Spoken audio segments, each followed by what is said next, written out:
So, hard work policy. So, ito yung ito yung sinasabi na yung error o yung parang maling paniniwala na basta magsipag ka lang,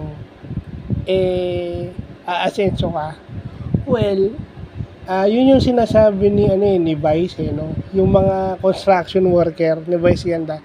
Yung mga construction worker, masisipag yan.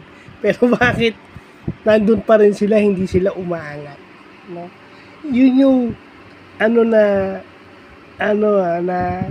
kahit magsipag ka pero hindi na susuklian yung iyong pagsisipag.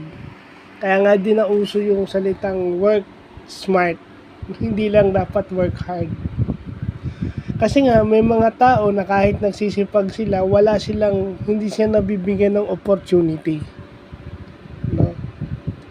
Hindi lang luck yan unang-una yung opportunity. Yun yung sinasabi, yung marami sa kanila yung hindi naka-access sa edukasyon, di ba? Isa yan. At minsan kahit nakapag-aral ka, kulang pa rin yun, di ba? Kailangan talaga ng opportunity para mapakita mo na kaya mong mag-work, di ba? It doesn't necessarily mean na kikita ka agad ng malaki, di ba? So yun yung importanteng nalalaman natin, hard work policy, na hindi lang sa hard work na yung maling paniniwala na basta magsipag ka lang asenso ka. Ayan yung mga construction worker na nga na sinasabi ko, di ba? So yun lang po.